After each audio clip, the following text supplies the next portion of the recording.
¿Hay algo más peligroso que un conflicto abierto dentro de un equipo? El conflicto que no se dice.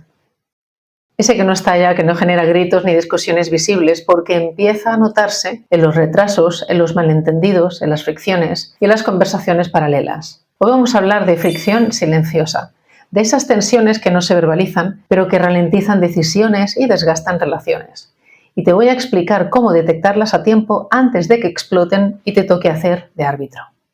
Hola, soy Susana Jiménez. Trabajo con fundadores y equipos directivos para alinear criterio, fortalecer relaciones y mejorar la calidad de las decisiones. En los dos vídeos anteriores ya hemos hablado del mapa de decisiones y de las incoherencias más habituales que, sin darse cuenta, entrenan dependencia del CEO. Bueno, pues hoy vamos al siguiente nivel. Porque puedes tener un marco claro y una buena intención y aún así notar que en tu equipo algo no fluye del todo. La fricción silenciosa se ve en pequeños detalles que, si no estás atento o atenta, te pueden pasar desapercibidos. Primera señal, la coordinación del equipo empieza a volverse lenta en temas que antes eran fluidos. Nadie discute abiertamente, nadie levanta la voz, pero los plazos se alargan, las respuestas tardan más y decisiones que deberían cerrarse en una reunión necesitan 3. Siempre falta validar algo, hay que revisar un detalle, mejor lo vemos la semana que viene. Pero cuando analizas lo que está pasando, muchas veces no es un problema técnico, no es falta de talento, es que hay desacuerdos entre áreas que no se están abordando directamente. Entonces el conflicto, claro, no desaparece, se transforma, por ejemplo, en retraso. Y el retraso, aunque suene menos dramático, es una forma muy sutil de conflicto no resuelto.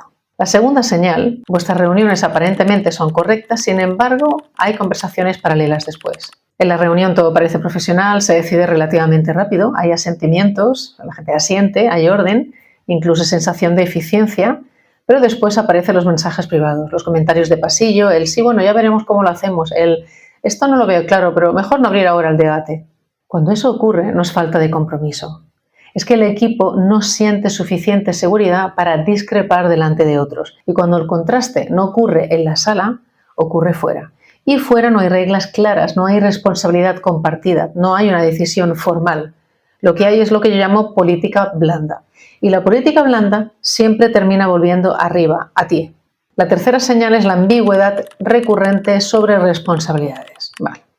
¿Qué significa esto? Empiezas a escuchar frases como, ay, pensé que lo llevaba a operaciones, o yo entendí que era decisión tuya, o lo hablamos, pero no acordamos quién lo ejecutaba. Si el sistema actual de tu negocio no protege el desacuerdo sano, el saludable, el equipo opta por algo más cómodo, dejarlo difuso o directamente evitarlo. Y cuando algo está difuso, acaba en la mesa del CEO. Hace unos meses estaba acompañando a un equipo de una pyme que estaba creciendo rápido, buen producto, buen mercado, gente capaz. Sobre el papel todo encajaba, pero cada comité se alargaba más de lo necesario. Las decisiones parecían cerrarse y a la semana siguiente volvían a abrirse.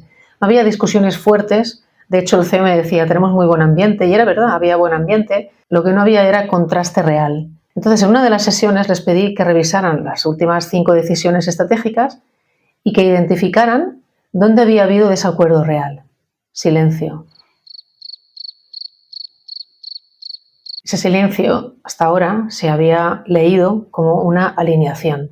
Sin embargo, simplemente era porque el desacuerdo no estaba pasando en la sala. Se estaba produciendo después y eso generaba algo muy sutil, desconfianza funcional. Nadie atacaba a nadie, pero tampoco nadie se sentía completamente respaldado cuando ejecutaba, porque en el fondo sabía que había opiniones calladas. Claro, el resultado que era ejecución lenta y energía drenada, porque esto es cansino. Cuando decidieron instaurar una regla clara de contraste obligatorio antes de cerrar decisiones, pasó algo interesante. Al principio, las reuniones fueron más incómodas, hubo más silencios, más tensión visible, pero pocos días después, cuando la gente ya se acostumbró, la ejecución empezó a acelerarse, porque el desacuerdo ocurría en la sala. Estaban teniendo las conversaciones allí en el despacho. Pero pocos días después la ejecución se aceleró, ya se acostumbraron. ¿Por qué? Porque el desacuerdo ocurría en el lugar correcto, en la sala de reuniones. Por eso insisto tanto en esto. La fricción silenciosa no se corrige diciendo tenemos que comunicarnos más y mejor. Eso es demasiado genérico. Se corrige rediseñando cómo se discute de forma saludable. Vamos a por el primer ajuste. Cada vez que tenéis una decisión relevante, no basta con decir, de acuerdo, hay que cerrar 4 cosas de forma explícita. ¿Quién decide? ¿Quién ejecuta? ¿Qué indicador dice que está bien hecho? ¿Y cuándo se revisa? Si no se deja claro, el problema no desaparece, se mete por debajo y tarde o temprano reaparece, normalmente en forma de retraso o de reproche, que es peor. Vamos a por el segundo ajuste. Normaliza el desacuerdo estructurado. Es decir, antes de cerrar un tema importante no preguntes ¿estamos todos de acuerdo? Porque eso invita al silencio y a que digan que sí. Haz una pregunta algo más útil. ¿Quién ve un riesgo que no estamos considerando? Y espera. Deja espacio. Si nadie habla, añade. ¿Qué tendría que pasar para que esta decisión saliera mal? No verás la diferencia, porque eso desplaza el desacuerdo del plano personal al plano técnico. Ya no es yo contra tu idea, es estamos analizando riesgos en equipo. Tercer ajuste es que elimines el politiqueo del pasillo. Si alguien tiene una objeción relevante después de la reunión, esa objeción tendría que volver formalmente a la mesa o a la siguiente sesión. No se negocia en chats privados, no se corrige en pasillos, porque si no se convierte en murmullo. Y cuando la conversación real ocurre fuera de la estructura pierde autoridad. Y cuando la estructura pierde autoridad, al líder le toca hacer otra vez de árbitro, o peor aún, ni siquiera encontrártelo hasta que ya es tarde. Y ese no es tu rol. Te invito a esta reflexión. ¿En tu equipo los desacuerdos importantes ocurren delante de todos o solo contigo en privado? Si ocurren solo contigo, estás absorbiendo una tensión que el sistema debería procesar por sí mismo. Y eso, aunque parezca que te da control, en realidad te convierte en cuello de botella relacional.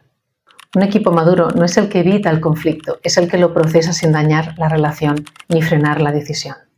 Si notas retrasos recurrentes, ambigüedad o conversaciones paralelas, no lo atribuyas a falta de actitud. Revisa el diseño. Y hasta aquí el vídeo de hoy. Dale un me gusta si te ha resultado de utilidad. Eso ayudará a que llegue a más personas. Si te interesa el liderazgo de equipos con estructura, decisiones claras y responsabilidad distribuida, suscríbete al canal. Cada martes a las 8 publico un nuevo vídeo. Gracias y hasta la semana que viene.